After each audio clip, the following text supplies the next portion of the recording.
Do you use a refrigerator at home? Ever turn on the air conditioner? Even use hairspray? If you have done any of these things, which I know you have emitted chlorofluorocarbons, or CFCs for short. These dangerous molecules attack what is known as the ozone layer, a protective layer that surrounds our planet and defends us from harmful UV radiation. I'm Deke Magen, and I am here to inform you on how our ozone is being attacked by CFCs and what we can do to prevent this. Now you may be asking, but Deke, what exactly is chlorofluorocarbon? Chlorofluorocarbon, or CFC, is a man-made molecule invented in the 1930s by E.I. DuPont de Nemours and Company, also known as DuPont, based down the road in Delaware. CFCs were used as a refrigeration aid to keep things cold. Some machines that use CFCs are air conditioners, refrigerators, and freezers. A CFC molecule is composed of 5 atoms, 1 carbon, 2 fluorine, and 2 chlorine atoms. CFC molecules are not dangerous when they are contained, but once they are released into the air, they make a 25-year journey up to the ozone layer and begin their attack. This is an illustration of a chlorofluorocarbon molecule. A chlorofluorocarbon molecule, or CFC, has a center atom of carbon attached to 2 chlorine atoms and 2 fluorine atoms.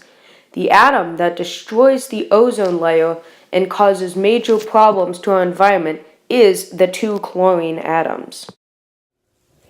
Now, before we talk about how CFCs attack the ozone layer, we have to talk about what the ozone layer is, what it's made up of, and why it's vital to our survival. The ozone layer is a protective shell around our planet that is made up of molecules of O3, or 3 oxygen atoms, called ozone molecules.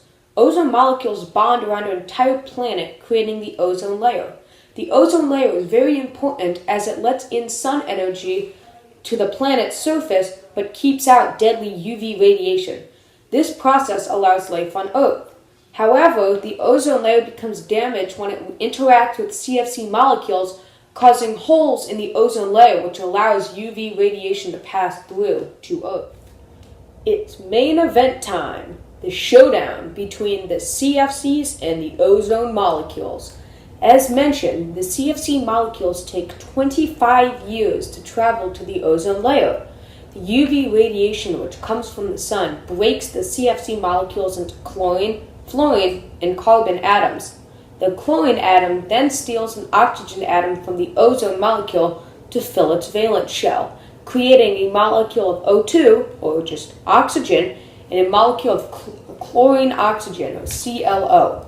The UV radiation breaks up the ClO again, and the chlorine bonds with another O3, or ozone molecule, repeating the process. One atom of chlorine can break down more than 100,000 molecules of ozone. As a result of all of this is that the ozone molecules are broken apart, creating holes in the ozone layer.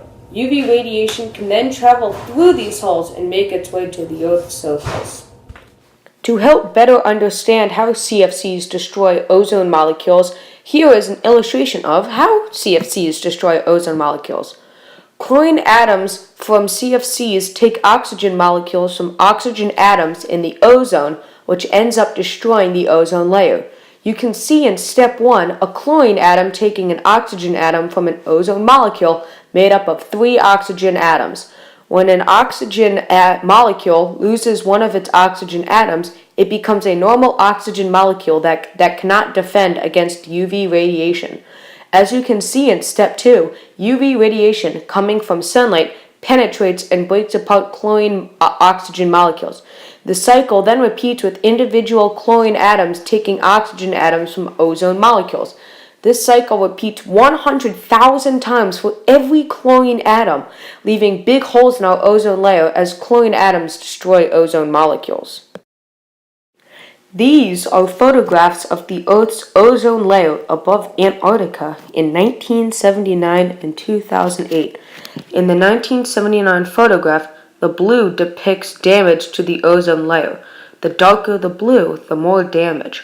So, in 1979, there was some damage to the ozone layer represented by the light blue area. and an area with more significant damage is represented by the dark blue area. By 2008, the dark blue area increased significantly and a new purple area appeared. The purple area depicts more significant damage than the dark blue area. These damaged areas allow UV radiation to pass through to the Earth's surface. The more significant damage, the easier it is for UV radiation to penetrate the Earth's surface. As the UV radiation penetrates through the ozone layer because of these holes that the CFCs make, and it reaches the Earth, it can cause many diseases and conditions to us. Some of these are sunburn, skin cancer, and permanent blindness. After all this damage that we have done to the ozone, can it be fixed or replenished? Do not fear. The ozone layer is capable of repairing itself if every individual does their own part. One way we can do our part is limit private vehicle driving. A very easy way to control ozone depletion would be to limit or reduce the amount of driving, as vehicular emissions eventually result in smog, which is a culprit in the deterioration of the ozone layer. Carpooling, taking public transport, walking, using a bicycle would limit the usage of individual transportation. It would be a great option to switch to cars or vehicles that have a hybrid or electric zero-emission engine. Another way that we can help reduce ozone deterioration and help repair it is using eco-friendly household cleaning products. Usage of eco-friendly and natural cleaning products for household chores is a great way to prevent ozone depletion. This is because many of these cleaning agents contain toxic chemicals that interfere with the ozone layer. A lot of supermarkets and health stores sell cleaning products that are toxic-free and made out of natural ingredients. Another way that we can help save the ozone layer is to stop using pesticides. It may be much easier to use pesticides to get rid of those pesky weeds or get those bugs off your neck, but these are very harmful to the ozone layer. The best solution for this would be to try to use natural remedies rather than heading out for pesticides. You can perhaps try to weed manually or mow your garden consistently to avoid weed growth. Also, you can either try smacking the bugs or wearing longer layers so that the bugs don't have as much skin to bite.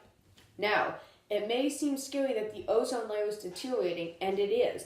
The more CFCs we put into the air, the greater the increase of CFCs that damage the ozone layer. But do not fear. With your help, we can save the ozone layer and protect ourselves. In 1997, over 150 countries agreed to completely ban the use of CFCs, and because of this, by 2030, scientists have predicted that the ozone layer will be completely restored. So, the next time that you decide to use that hairspray bottle, ask yourselves, is this really necessary to our planet?